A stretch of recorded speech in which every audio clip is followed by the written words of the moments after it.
Assalamualaikum warahmatullahi wabarakatuh.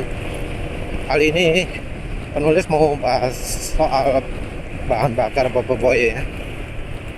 Bolah penulis lupa sepelan sing bener ya apa.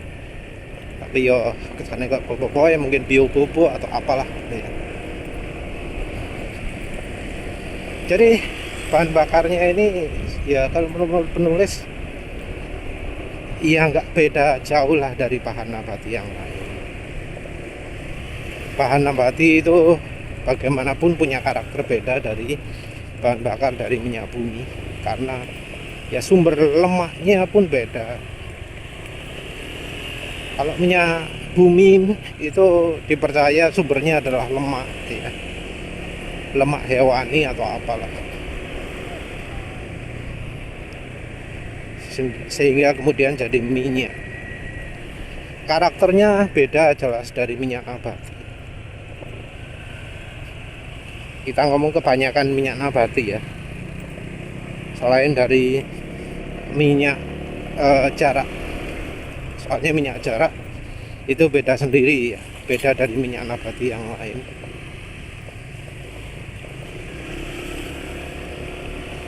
Jadi kalau minyak jarak itu punya yang spesial. Yang satu itu adalah dia kental. Jadi kekentalannya mungkin setara 20-50 barangkali.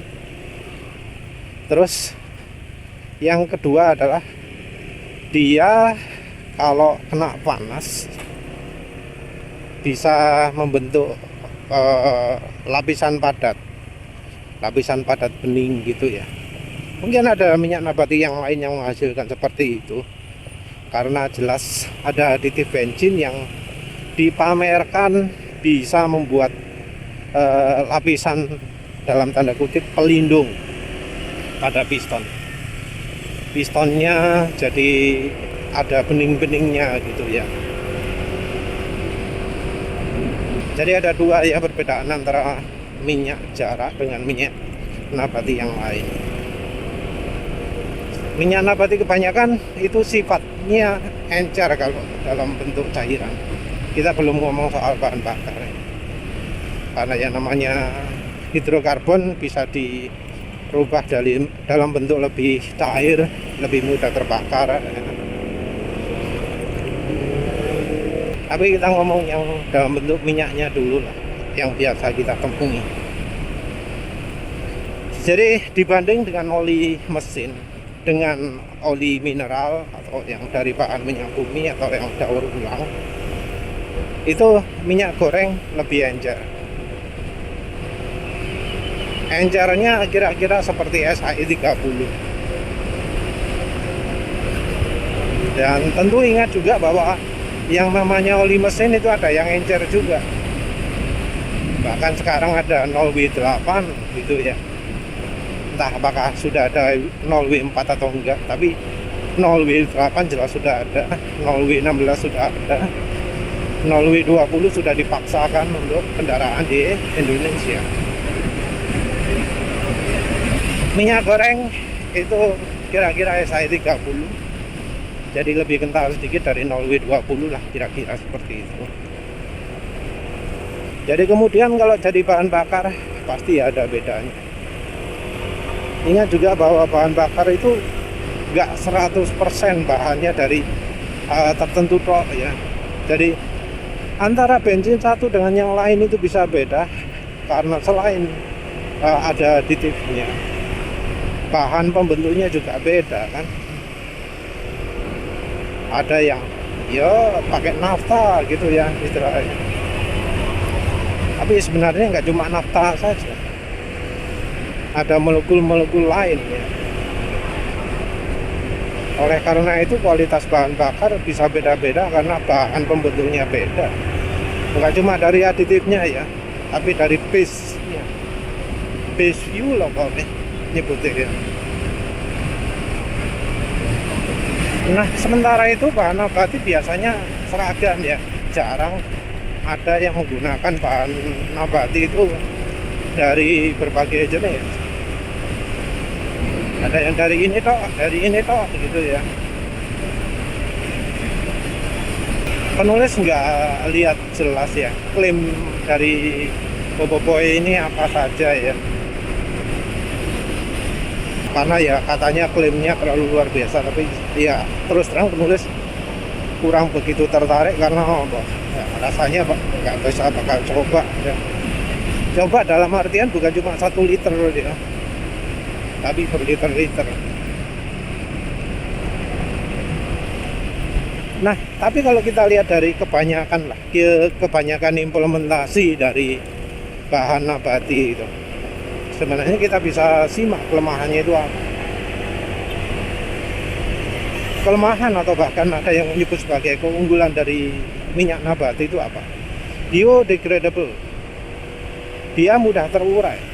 Jadi dibanding dengan minyak bumi yang dari bahan minyak goreng itu, dari bahan nabati itu lebih mudah terurai, jadi lebih ramah lingkungan. Ya kita bisa bandingkan saja lah, minyak bumi itu sudah sampai ribuan tahun bentuknya masih minyak, sementara itu minyak nabati wis nggak akan bentuk minyak lagi karena memang sudah terurai. Terurai itu artinya dia nggak punya sifat sebagai minyak lagi, sudah teroksidasi, sudah dia berubah sifat lah, dia nggak akan jadi minyak. Itu keunggulan karena lebih ramah lingkungan ya, tidak mencemari terlalu parah. Tapi juga kelemahan karena ya dia akan cepat rusak. Jadi sifat pertama dari bahan nabati itu adalah cepat rusaknya itu. Dia mudah wis pokoknya ngerusak macam-macam. Nah, bahan bakar dari bahan nabati sedikit banyak begitu.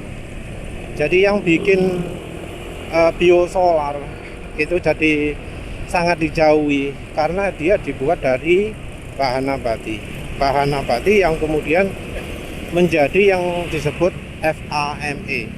Ingat ya, bahan nabati itu bisa diolah macam-macam dan salah satunya adalah FAME. Penulis nggak ngerti proses dalamnya kayak gimana, tapi yang jelas kalau untuk biosolar di luar negeri nggak pakai FAME. Jadi FAME itu kan salah satu saja dari hasil pengolahan minyak nabati. Ada satu lagi yang disebut HVO. Kemarin ada pemirsa yang ngasih link yang di dalamnya disebut ada HVO. Entah mengapa yang disebut adalah HVO bukan FAME ya. Karena HVO itu merupakan produk yang levelnya 2 tingkat lebih tinggi daripada FAME. Keunggulan HVO itu adalah masa penyimpanan yang lebih lama tentu nggak sebanding dengan bahan bakar solar dari minyak bumi, tapi dia tetap lebih awet, jauh lebih awet daripada FAME. Kalau nggak salah, kalau HVO itu bisa sampai 1 tahun kalau nggak salah, 1,5 tahun kalau nggak salah. Sementara solar dari minyak bumi bisa 3 tahun. Sementara itu kalau FAME disebut 3 bulan. 100% ini tentunya ya. Nah, ini kemudian ada program dari pemerintah untuk membuat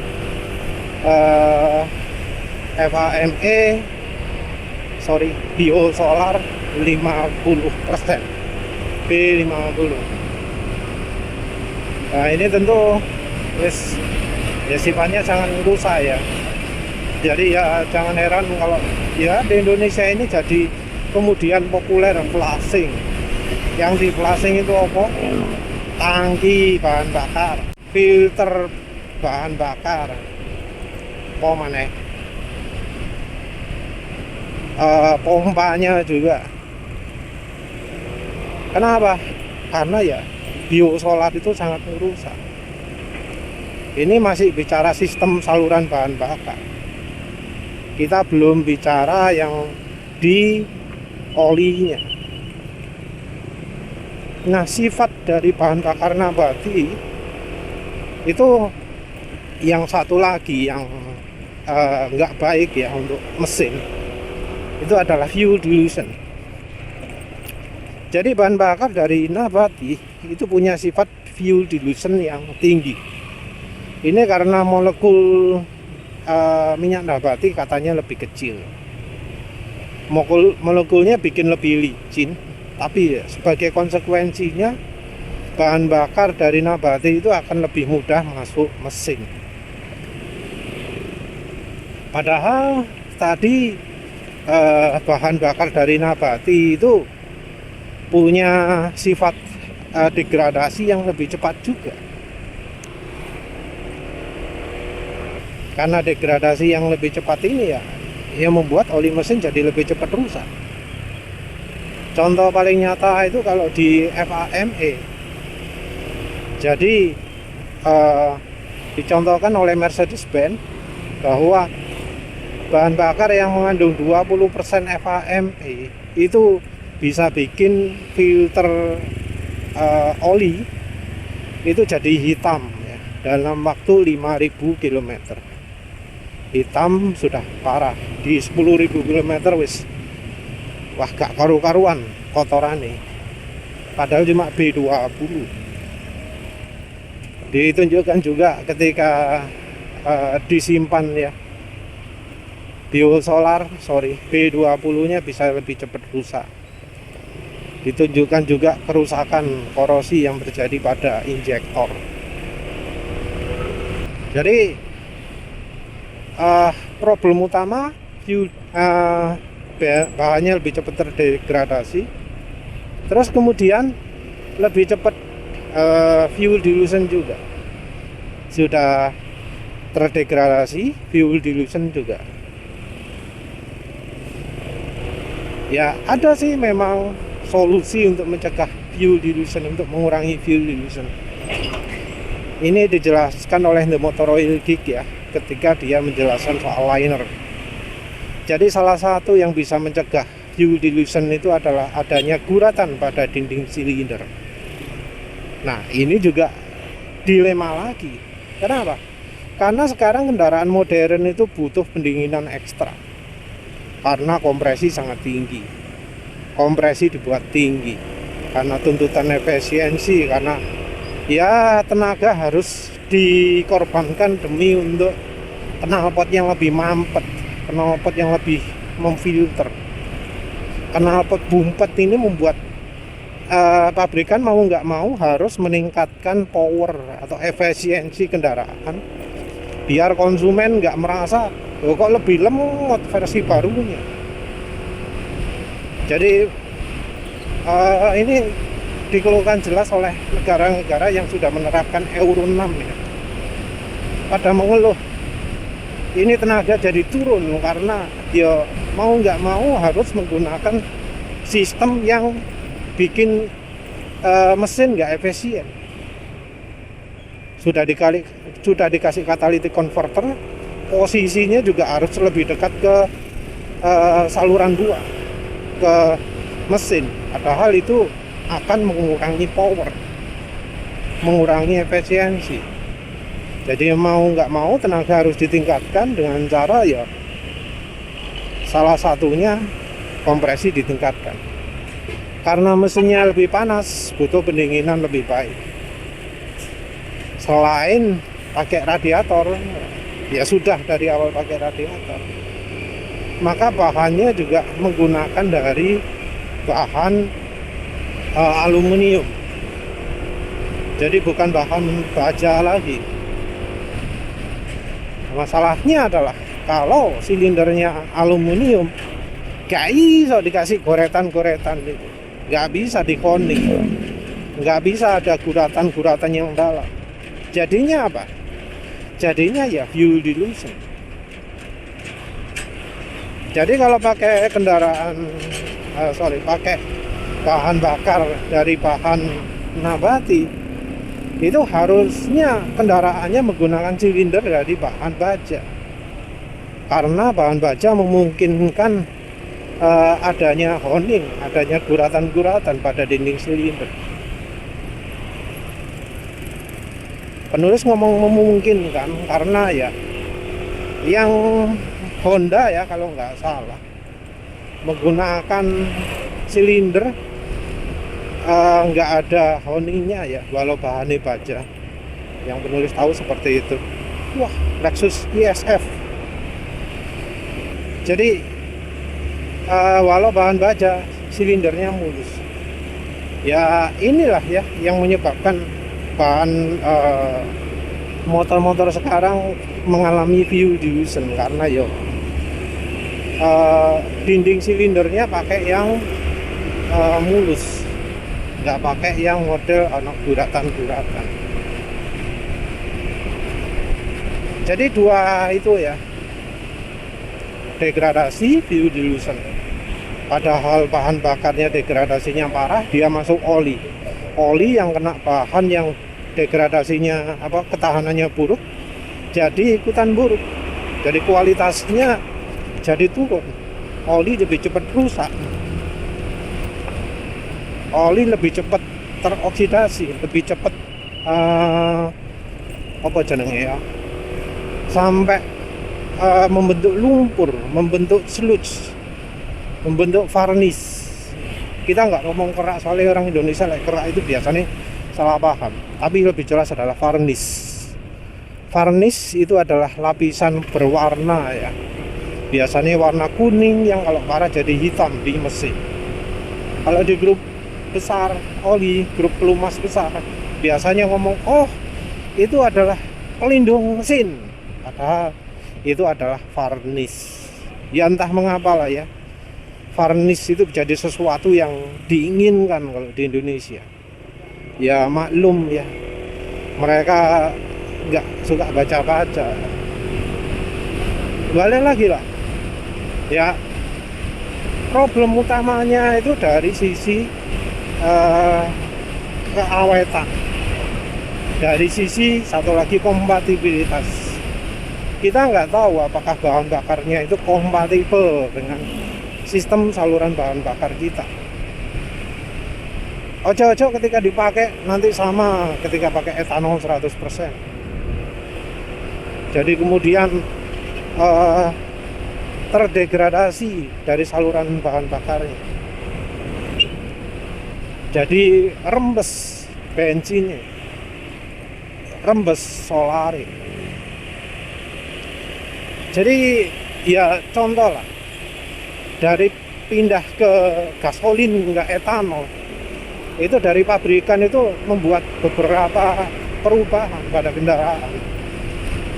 Jadi di luar negeri sudah ada yang namanya E85, E100, dan itu untuk bisa pakai bahan bakar yang itu, kendaraannya harus sudah dirancang untuk itu.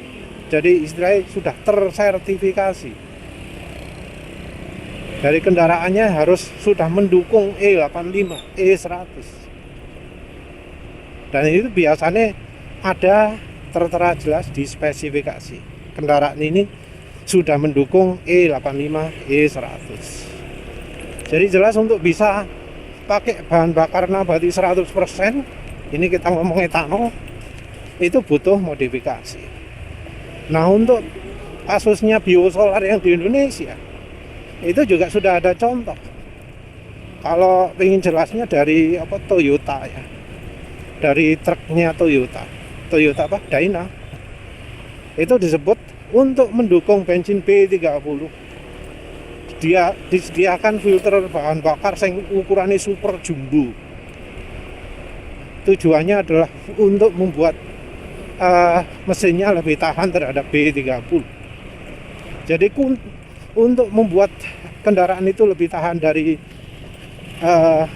bahan bakar yang mengandung solar dari bahan FAME, Toyota sampai membuat kendaraan khusus. Dan ini hanya ada di Indonesia ya, karena biosolar di luar negeri tidak separah biosolar di dalam negeri. Nah kita nggak tahu bahan model apa yang dipakai oleh Boboiboy ini, untuk biosolarnya apa, untuk etanolnya apa, karena ya butuh ada wong sih benar-benar ngerti lah. Sementara ini banyak komentar yang ya sekedar tahu saja. Ya wes lah, itu saja. Terima kasih sudah menonton. Assalamualaikum warahmatullahi wabarakatuh.